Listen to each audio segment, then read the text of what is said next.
And now, Autolite and its 60,000 dealers and service stations present Suspense.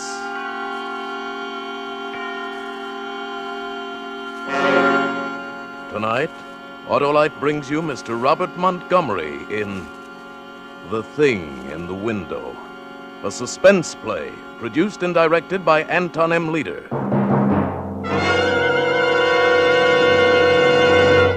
Autolite has been getting letter after letter from car owners who have switched from narrow gap spark plugs to wide gap Autolite resistor spark plugs. And they all agree that wide gap Autolite resistor spark plugs make their cars idle smoother, give better performance with leaner gas mixtures, actually save gas dollars.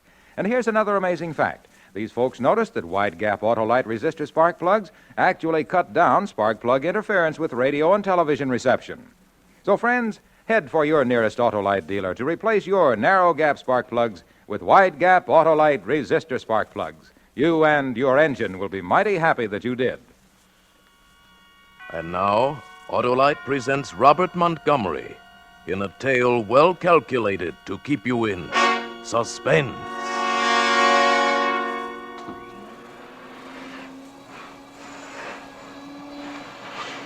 Mary, Yes, Mr. Ames. turn that vacuum cleaner off for a minute, will you, and come over here? I want to show you something. Yes, sir. Right here, out this window. Now look across the street, directly across the opposite apartment. See that window, about 3 windows in from the left, with kind of blue draperies? Uh-huh. There's something sitting there in a chair. Someone. He hasn't moved all night. I think he must be dead. Dead. Oh, Lord of mercy, Mr. Ames. Take a good look at him and tell me what you think, Mary. Okay, but I don't favor looking at no corpses, Mr. Ames. It's unlucky. Now, which window did you say? Third one over. Wished I had my glasses No, over with me. over there, where my finger is pointing. I'm afraid I don't see it yet, Mr. Ames. No, look, the window with the blue draperies. He's wearing a sort of gray suit. The arm. Can't you see the arm hanging down over the side of the chair? No, but you got good eyes, Mr. Ames. If you see it, I'm not arguing with you. What you gonna do about it, Mr. Ames? Well, I don't know. I just began to notice it last night. I guess I first have to find out if the man is really dead.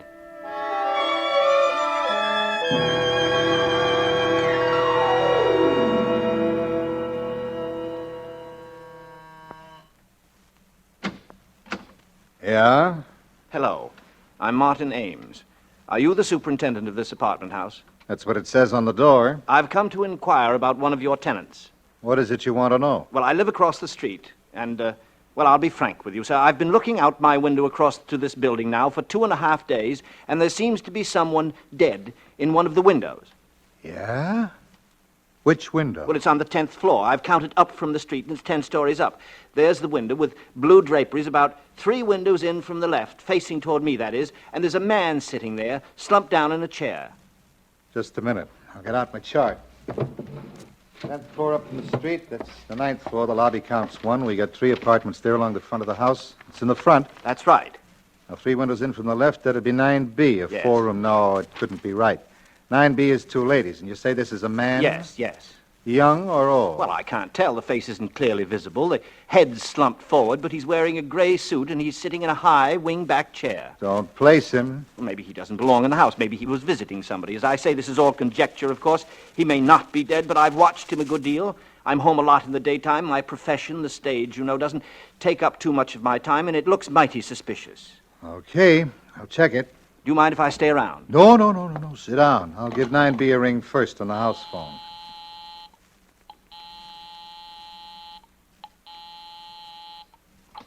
Hello? Miss Landis? Yes, this is Miss Landis. Who is this? This is Mr. Anson, the super. Everything all right up there, Miss Landis? Everything all right? Well, yes, of course. Okay, Miss Landis. Thank you very much. Thank you. Well, that's that. No soap on 9B. 9A's in the country. And 9C isn't home. I just saw her go out. I'll go up there a little later and take a look around. Well, what about this 9A, the people in the country? Well, maybe. They're an old couple. He could have come back and had a heart attack up there by himself. Or maybe somebody else. Some other person could have been using the apartment while they were away. Maybe. I'll take a look in anyway. Only if I got the window straight like you said, it ought to be 9B. Oh. The 2 single ladies? Yeah, only It couldn't be them. They're real old maids. Say, if they knew you thought there was a man in that apartment, the two of them would just about jump out of their skins. Well, I don't know what to say. If you're sure, it must be that apartment. Oh, yeah, that's the place. But you probably just made a little mistake. You know how your eyes can play tricks on you? After all, it is quite a wide street. No, I don't think I made any mistake.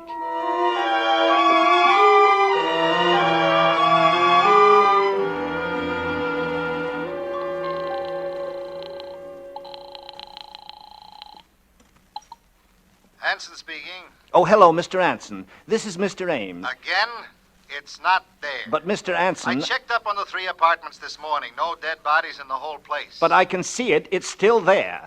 Okay, just where? Just tell me where. In that same window, the one you said was 9B. Have you gone inside 9B? No, but I asked them if anybody was sick or dead, and they said no. You asked them? Why don't you search the apartment? Me? You mean break in? No. Just ring the bell and walk in and do it. Yeah? Not without a search warrant from the police. These apartments, don't belong to me. I just take care of the building for the company. Well, then let's call the police. Not me, mister. I didn't see no dead body up there. Then I will. After all, somebody's got to do something.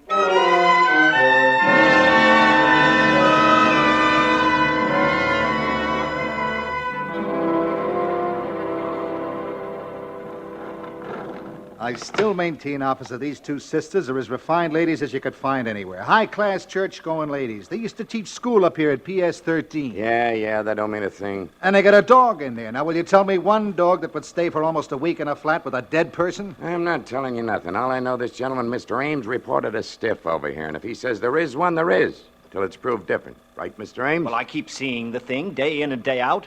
I'm not working at the moment at being home so much. None of the other neighbors have complained. Dead bodies ain't exactly... Okay. Right this way, please. I hope they're home. Well, if they ain't home, you got a pass key, haven't you? Yeah, but we're not supposed to use it, though, unless for an emergency. This is an emergency. The dog bite? Sometimes. Quiet, baby, quiet. Yes, who is it? I'm awful sorry, Miss Landis, but there's been some kind of a mix-up. These two gentlemen want to look over your apartment. But why? It's not for rent. I know. Come on. Cut out the palaver. Look, lady, a dead body's been reported sitting in one of your windows. What? Yeah. This guy lives across the street, and he's been seeing it over here for a week. So come on now, open up. Dead body, but that's impossible. My sister and I live here all alone. Yeah, we know all about it. Excuse me a minute. I'll call my sister. Vivian! Come on. Vivian! It's the police! Look, lady, I'm not standing here all day. Anson, give me the pass key. It won't do no good. They got a chain on the door from the inside. Open up in the name of the law. How do you do? I'm Vivian Landis. May I ask what this is all about, please? Certainly, lady. I got a search warrant here and complaint of this gentleman. He says you got a dead body in there. A dead body? Why, that's perfectly ridiculous. Yeah, isn't it? But it's been reported, and kindly take that door off the chain and let us through. Of course. But first, may I ask, how did this peeping Tom see into our apartment? I thought, Mr. Anson, that we were quite private. He lives across the street on the same level. Oh? Well, then we shall have to keep our shades down in the future. Although one would think a grown man would have something better to do. But do come in, gentlemen. Make yourselves right at home. Thanks. Is he coming in here, too, Mr. Busybody? No, he doesn't have to if you don't want him to. Well, I most definitely don't. Okay, Mr. Ames, you better stay outside. Yes, but, officer, He does want to poke around in our private rooms. Is that it? Maybe he had some ulterior motive in worming his way in. Maybe he's come to get the lay of the land, so he can break in someday to rob us. Okay. He's not coming in. Now, let's take a look at your window, lady.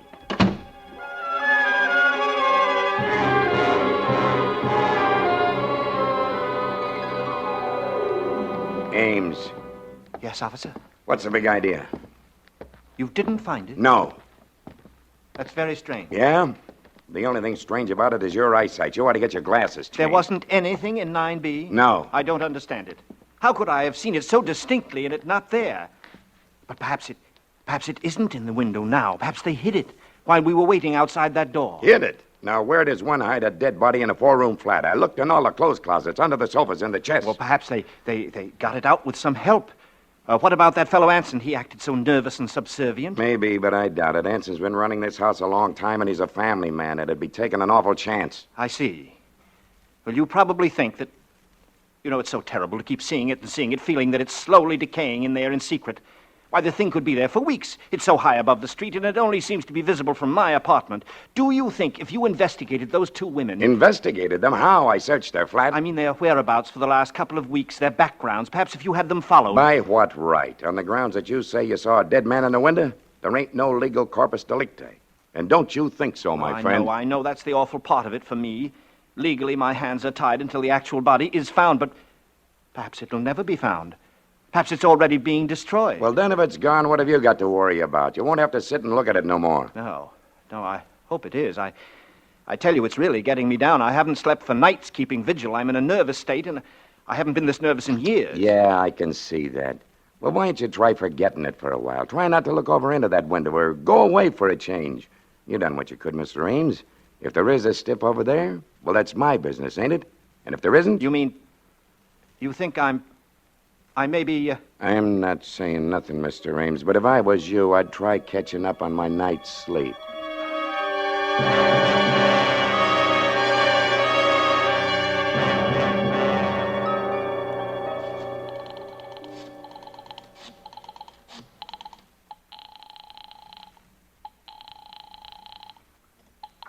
Hello? Miss Landis, I'm sorry to disturb you at this time of night, but I'm desperate. I haven't anywhere else to turn. What? Who is this? This is Mr. Ames, Martin Ames, your neighbor, the one across the street. Oh, Now, please don't think me a pest, Miss Landis. I didn't mean to annoy you. It was only because I was so desperate that I initiated this search. it's quite all right. Goodbye. No. Now, please don't hang up, because it's worse now than it ever was.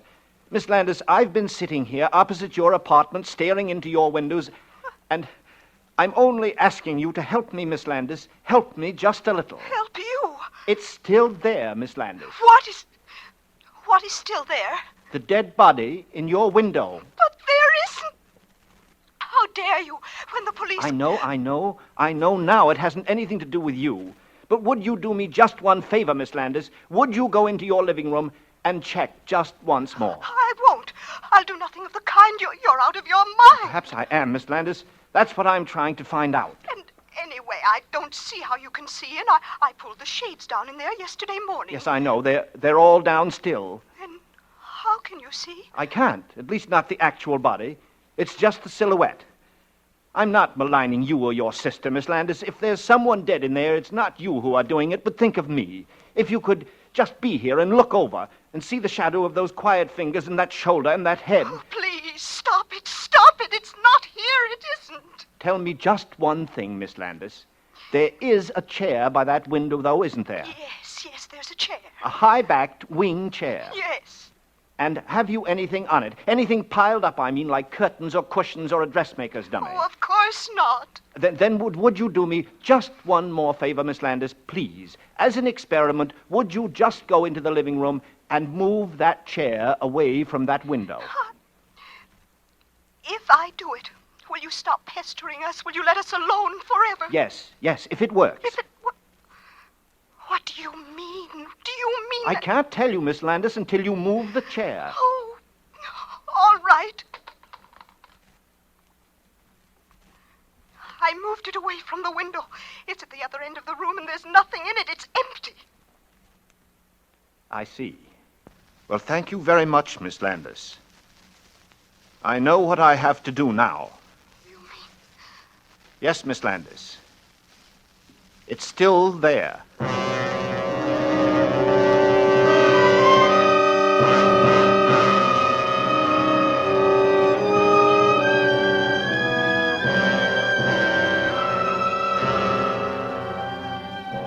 For Suspense, Autolite is bringing you Mr. Robert Montgomery in radio's outstanding theater of thrills, Suspense.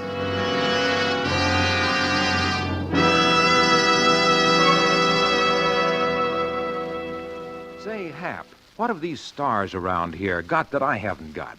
Why, let's see, Harlow. Fan mail? Well, by Cornelius, I got you there. I've got fan mail, too. Leastwise, Autolite resistor spark plugs has. And by happy coincidence, you just happen to have a letter here. Huh? Right you are. One from Mr. Neil Miller of Longmont, Colorado, who says in his letter, Dear Harlow, that's me, a short time ago I put a set of Autolite resistor spark plugs in my new car. And let me tell you, they more than live up to the peerless, punchy, power-packed Wilcox praise you give them on Suspense. That guy's got the facts down. He sure has. And the letter goes on, since I switched to wide gap Autolite resistor spark plugs, my car idles smoother, gives better performance at low speeds, and runs better on lean gas mixtures. What's more, I noticed that Autolite resistor spark plugs cut down spark plug interference with my own and friends' radios. What do you think of that, Hap? He should be writing your material. Well, friends, Autolite resistor spark plugs give you all the advantages Mr. Miller writes about because of its unique built-in resistor. And only Autolite offers car and truck owners everywhere the sensational advantages of Autolite resistor spark plugs. So switch to wide-gap Autolite resistor spark plugs tomorrow. Remember, you're right with Autolite.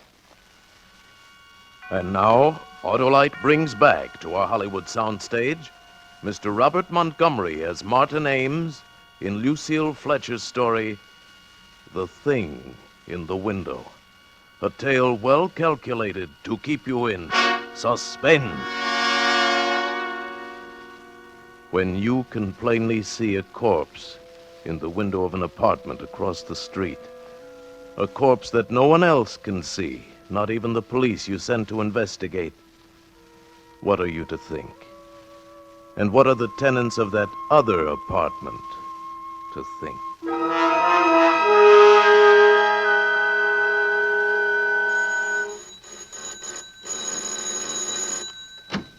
Oh, Miss Landis. Where is it? I want to see it at once. Yes, Miss Landis, come in. I do hope you'll excuse my appearance. I've just passed another sleepless night. So has my sister, and so have I. What do you mean by all this business, Mr. Ames? You frightened my poor sister nearly to death, seeing things that aren't there when you know they're not. I know they're not. I wish they weren't. I wish to heaven I'd never looked out that window. I wish these walls were solid stone, and your walls, too. You're a sick man, Mr. Ames. Oh, am I? I wish I were. But I'm perfectly sane and well. I went to a psychiatrist yesterday, and guess what he told me? There's nothing wrong with me, nothing. I can't believe that. To you, I suppose it's a form of madness to persist in seeing this hideous image.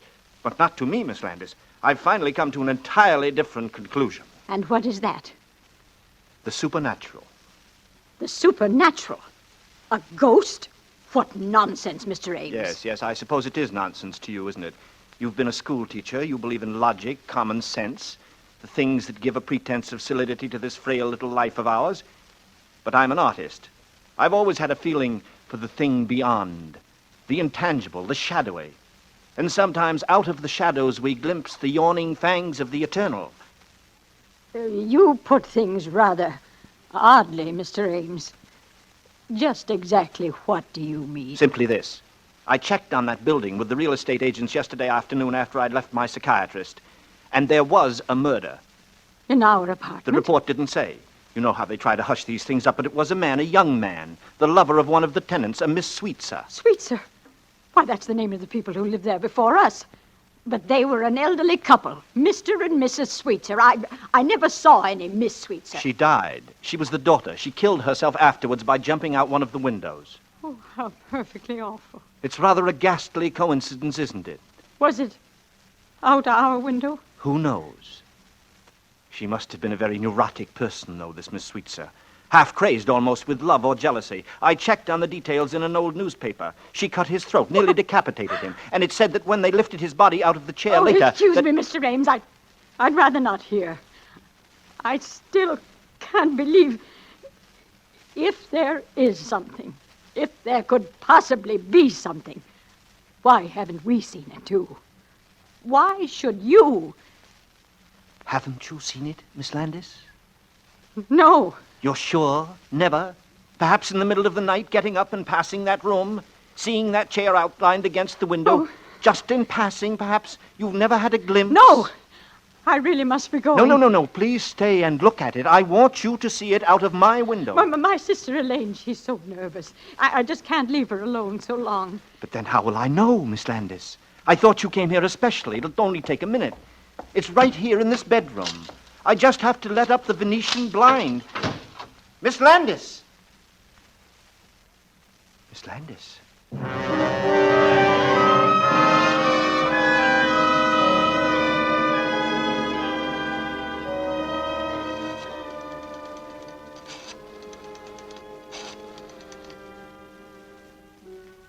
Hello? Sergeant? This is Ames, Martin Ames. I just called to let you know that I think you're right about that good night's sleep. Yes. Yes, I'm going away tomorrow for a long rest. Shutting up my apartment. Yes, I'm all tied up in knots. I don't know what to think. Oh. Oh, they did. Yes, I saw the moving van in front of the house, but I didn't know it was those sisters. Couldn't take it, eh? Well, I can't take it much longer myself.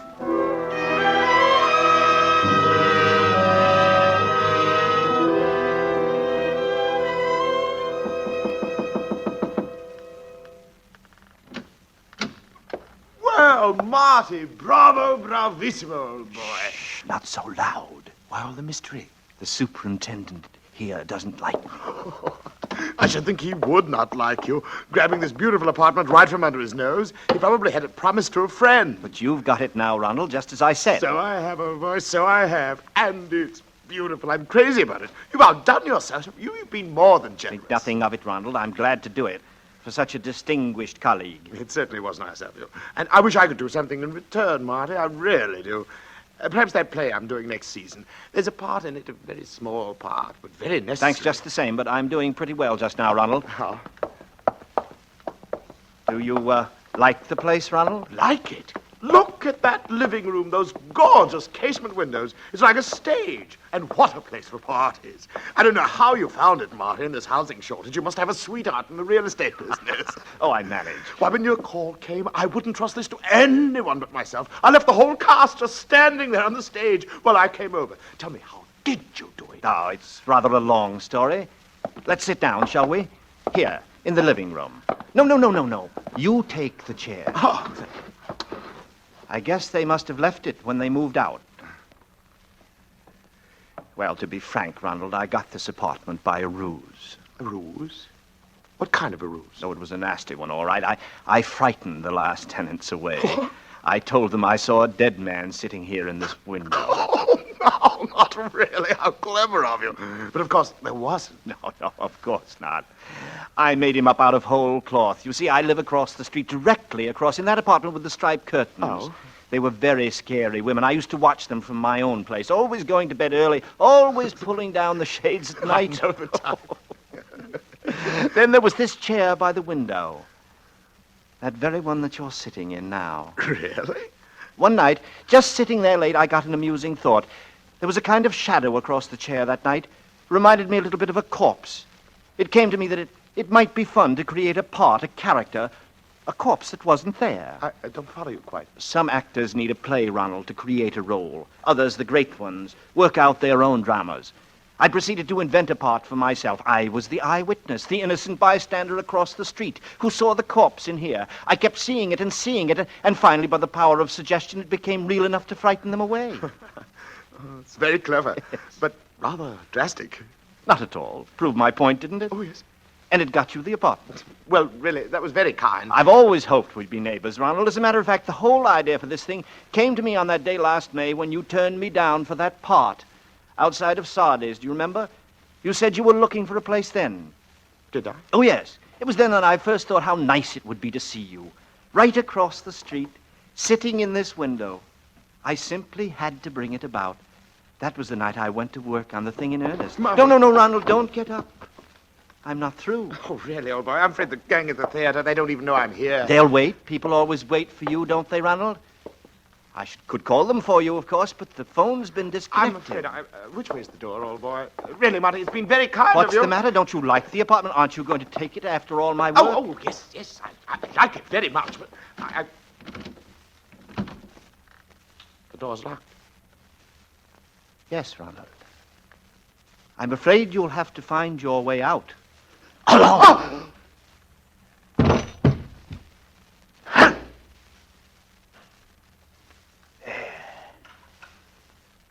That'll keep you quieter. Silence always became you better than all that ranting and glibness and charm, Ronald. And now, I've got the part for you. A part to end all parts. You play it, of course, entirely in a chair. There isn't much action, not a line to say. You just sit, Ronald. You sit in this chair by the window. It'll be the greatest performance of your career. You liked to hog all the fattest roles for yourself, didn't you? Well, this is a part that's been talked about up and down this street for weeks. You'll play the part of a ghost, of a corpse that never was, an hallucination in my brain. And who'll be your audience? I will. I, the insignificant, outmoded ham who wasn't fit to appear in your precious plays, but good enough to put you here. Who's the better actor now, Ronald?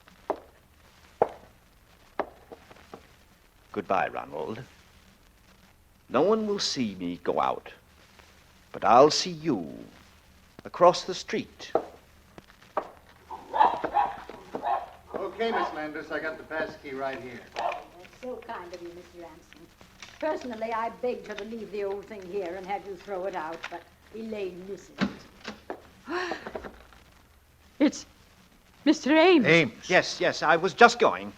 I couldn't resist coming up and making one final check just for myself. The door seemed to be open, and anyway, the illusion's quite vanished. Quite. There's nothing there. Really, Mr. Ames?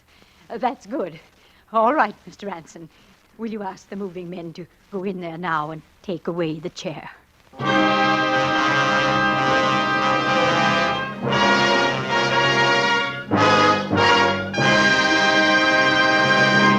Thank you, Robert Montgomery, for a splendid performance. Say, Hap, before we hear from Robert Montgomery again, did I ever tell you that thousands of car and truck owners from coast to coast have switched to Autolite resistor spark plugs? Without a doubt, huh? They know that wide gap Autolite resistor spark plugs make cars idle smoother, give better performance with leaner gas mixtures, actually save gas dollars. And they also know that Autolite makes more than 400 automotive, aviation, and marine products in 28 plants from coast to coast. So switch to Autolite, because only Autolite offers car and truck owners everywhere the sensational advantages of resistor-type spark plugs. You're right with Autolite. And remember, Autolite means spark plugs. Ignition-engineered resistor spark plugs. Autolite means batteries. Stay full batteries. Autolite means ignition systems. The lifeline of your car.